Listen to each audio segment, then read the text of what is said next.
Olá, queridos irmãos e irmãs. Mais uma vez nos encontramos para rezarmos os salmos.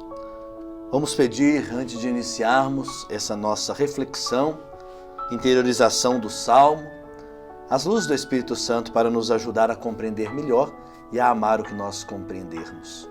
Vinde, Espírito Santo, enchei os corações dos vossos fiéis e acendei neles o fogo do vosso amor. Enviai o vosso Espírito e tudo será criado, e renovareis a face da terra. Oremos. Deus, que instruísse os corações dos vossos fiéis com a luz do Espírito Santo, fazei que apreciemos retamente todas as coisas segundo o mesmo Espírito e gozemos sempre da sua consolação. Por Cristo Senhor nosso. Divino Espírito Santo, descei sobre nós, iluminai-nos e permanecei para sempre. Amém. Assim então reza o nosso Salmo 66. Aclame a Deus, ó terra inteira, toque em honra o seu nome, cante hinos à sua glória. Digam a Deus como são terríveis as tuas obras. Por teu imenso poder, teus inimigos te adulam. Que a terra toda se proste na tua presença. Toquem em tua honra, toquem para o teu nome. Venham ver as obras de Deus, seus atos terríveis em favor dos homens. Ele transformou o mar em terra firme e atravessaram o rio a pé enxuto. Exultemos de alegria com Deus, que governa com seu poder para sempre.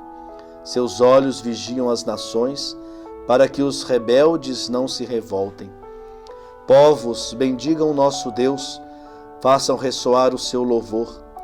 É Ele quem nos mantém vivos e não deixa nossos pés tropeçar. Sim, ó Deus, tu nos provaste e nos refinaste como refinam a prata. Tu nos fizeste cair na rede, puseste um peso sobre nossos ombros, deixaste o mortal cavalgar nosso pescoço. Nós passamos pelo fogo e pela água, mas tu nos fizeste retomar o fôlego. Eu entro em tua casa com holocaustos, cumpro minhas promessas feitas a ti, as promessas que meus lábios pronunciaram e que minha boca na angústia prometeu. Vou oferecer-te gordos holocaustos com a fumaça de carneiros, vou imolar bois e cabritos. Vocês todos que temem a Deus venham escutar. Eu lhes cantarei o que Ele fez por mim. Minha boca gritou para Deus e minha língua o exaltou. Se eu tivesse más intenções, o Senhor não me teria atendido. No entanto, Deus me escutou e atendeu o meu grito suplicante. Bendito seja Deus, que não rejeitou as minhas súplicas, nem retirou de mim o seu amor. Nós temos aqui, queridos irmãos e irmãs, então, Salmo 66. É um salmo de ação de graças coletiva.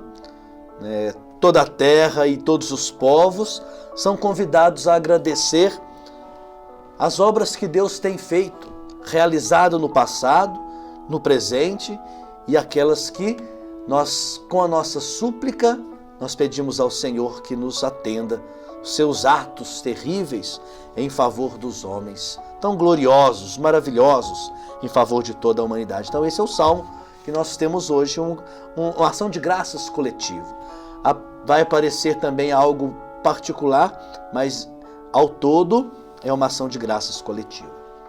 O nosso salmo, ele tem duas partes, ou 12 momentos, como nós temos costume de dizer, do versículo 1 ao 12 e de 13 ao 20. E estas partes ainda elas podem ser divididas em pequenas unidades. Nós vamos reparar isso também. A primeira parte, ela convida então a terra e os povos a aclamar o nome de Deus, tocar hinos, cantar, tocar para Ele, aclamar. O convite é aberto para outras pessoas. Aparecem os motivos. Para quê? Para que esse convite? Quais são os motivos disso? Para agradecer a Deus. A razão está em suas obras passadas. O Salmo nos lembra da travessia do Mar Vermelho, a pé enxuto, nos lembra do Rio Jordão, momentos importantes que antecederam a entrada na terra prometida do povo, e outras tantas, né? A comida, o maná, a água da rocha, né? Mostrando assim, então, depois a posse da terra, as maravilhas que Deus tem feito na vida do povo. Depois aparecem também outros dois motivos. Deus governa com seu poder para sempre e vigia as nações para que não se revoltem contra elas. Então, nós temos aí o motivo de agradecer. Uma ação de graças, na verdade, pelas maravilhas que Deus tem operado. E ainda, queridos irmãos, dentro da primeira parte, estamos ainda no segundo convite dirigido aos povos. Deus mantém vivo o seu povo, não permitindo que seu pé tropece. Então temos vários motivos. Carrega o povo como enorme peso, né? Deus o libertou, fazendo nascer a ação de graças. Então são tantas coisas que nós somos chamados, o povo aqui da Bíblia, na criação desse salmo, como nós hoje, a lembrarmos também os tantos momentos de maravilhas e de graças que Deus tem feito em nossa vida, como foi feito na vida do povo da Bíblia. No segundo momento, segunda parte do nosso salmo, a semelhança da primeira parte, ela tem também, pode ser subdividida em alguns momentos. Nós temos aqui na segunda parte uma introdução, um conflito superado e uma conclusão. Se subdividem assim. Na introdução, uma pessoa afirma que está entrando no templo para ofertar holocaustos, cumprindo assim algumas promessas que foram feitas diante do conflito e da angústia. Naquela situação difícil, clamaram ao Senhor, fizeram ali as suas promessas e agora estão diante do templo do Senhor para oferecer holocaustos em reparação a tudo aquilo que viveram. A pessoa, então, convoca os que temem a Deus para que façam ouvir o que Deus fez por ela. Ela começa assim uma catequese explicando aquilo que Deus tenha feito na vida dela, chamando todos que ali estão para reverenciar esse Deus, agradecer a Deus. O salmista protesta sua inocência, diz que dirigiu a Deus um grito suplicante, exaltou a Deus e Deus deu ouvido para ela. E na conclusão deste salmo, é um bendito dirigido a Deus por seu fiel no amor, né? Uma grande graça, um bendito que foi dirigido a Deus pelo seu amor, quando acolheu então na sua angústia o seu clamor, o seu pedido, a sua súplica. Aí está a organização do nosso salmo. Como surgiu o nosso salmo? Os salmos de ação de graças, eles nasceram no templo, após a declaração dos benefícios recebidos, né, na angústia que Deus ouviu. Eles então ofereciam os sacrifícios, holocaustos em reparação a isso, às vezes terminando com uma confraternização de amigos.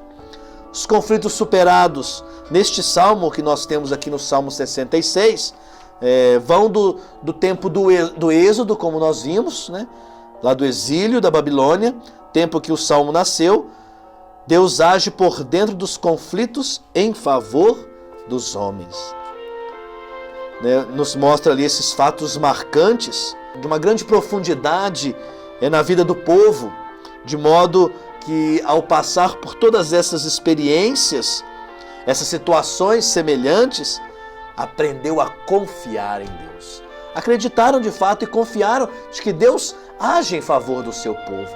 Foram tantos os momentos difíceis, conflitantes na vida do povo, vendo ali as maravilhas que Deus tem operado em cada momento da vida de um povo, eles aprenderam então a confiar em Deus. O Salmo, ele descreve com crueza o que aconteceu, atribuindo até a Deus a responsabilidade pelo sofrimento do povo. Vez ou outra o povo colocava a culpa em Deus pelas coisas que aconteciam, né? Mas até isso foi superado, né, gerando assim confiança, olhando então as maravilhas que Deus realizou na vida deles, desde sempre para sempre. Então, eles superaram toda essa dificuldade com Deus, porque eles viram de fato que o nosso Deus é o Deus da aliança, né? O rosto de Deus é o rosto do povo, né? é o rosto do povo. Ele se torna aliado da humanidade inteira, da terra inteira, aliado em defesa da vida, da promoção da vida. Faz o povo retomar o fôlego, como o Salmo nos apresenta, né? Diante de toda aquela dificuldade, aflição do povo, Deus ele age ali dando um fôlego para o povo, não rejeitando nunca a sua súplica, principalmente a súplica do inocente. Lembra lá o Mar Vermelho, o Rio Jordão e etc., a terra prometida, as promessas, né? A experiência de libertação de Deus na vida das pessoas, né? E lá no versículo 5 nós vemos isso. Venham ver as obras de Deus, seus atos terríveis em favor dos homens. Deus age na vida do povo. Como Jesus, que ao longo de sua vida continuou fazendo a obra do Pai. Não teve uma ruptura, na verdade. O sinal é de que não há ruptura entre o primeiro e o segundo. Quem me viu, vê o Pai. De acordo com Lucas, Jesus é a visita de Deus para o povo que sofre. Deus encarnado, Deus visitou a terra. Deus quis vir à terra para o povo, nos encontrar na nossa miserabilidade, para nos salvar, para nos libertar. Mas, na verdade, queridos irmãos e irmãs, poucos são os que se lembram de agradecer a presença e a visita de Deus na vida das pessoas. Outra vez eu tinha dito na celebração eucarística, na homilia, que às vezes toda a nossa vida a gente via Deus fazendo as coisas em favor da gente, as maravilhas operadas em nossa vida, né? E quando acontecia algo assim triste, algo assim não tão bom na nossa vida, parece que a gente esquecia tudo aquilo que Deus tinha feito, né? E a gente começa, ó Deus, cadê você? Por que não faz isso? Por que deixou isso acontecer, né? E a gente vai tantas perguntas e tantas acusações para com Deus e esquecemos. Parece que nossos olhos se fecham diante daquela grande maravilha que Deus vem operando em nossa vida, né? Assim também é a nossa vida, né? Às vezes a gente tem algumas pessoas que nos fazem o bem, mas um deslize da pessoa, a gente a condena, a gente julga esquecendo tudo aquilo de bom que ela fez, né? Isso é muito próprio do nosso humano. Temos que reverter isso, né? Dar muito mais valor ao bem, às boas obras, à caridade, do que aquela situação conflitante. Falo isso diante da realidade nossa de presbítero. Quantos padres nós temos aí, espalhados pelo mundo inteiro, fazem tantas obras boas, né? E às vezes uma dificuldade do padre, num momento de tristeza, de aflição, né? De solidão, erram, a comunidade o crucifica, não vendo aquelas maravilhas que ele fez. Nossos padres idosos, né? Serviram tanto a igreja com sua vida, dando a vida por ela, 60 anos, 70 anos, 50, né? Depois que aceitam ali a emeritude, né? A gente não mais faz questão, a gente deixa de lado, né? Cadê a nossa caridade para com as pessoas, principalmente por aquelas que nos precederam e fizeram tanto bem à nossa comunidade? Não podemos somente olhar os erros. A verdade, aquilo que é bom, aquilo que é obra boa, tem que superar os conflitos, tem que superar os nossos erros, tem que ser maior do que a nossa fragilidade, do que a nossa fraqueza, não é? Então que esse salmo possa de fato encarnar em nossa vida, para nós podermos sempre lembrar das maravilhas que Deus tem feito na nossa vida. Quando porventura vier a dificuldade, também assumamos isso. A nossa vida não pode ser só alegria, nós somos contingentes, né? A nossa vida é limitada, é fraca. Temos ali as dores próprias do corpo, né? O sofrimento próprio do corpo. Mas diante de tudo isso, Deus está conosco. Precisamos lembrar disso, daqueles momentos mais fortes em que nós sentimos a presença de Deus, para continuarmos sempre acreditando, confiando nele e ele continue ouvindo o nosso clamor. Glória ao Pai, ao Filho e ao Espírito Santo, como era no princípio, agora e sempre. Amém.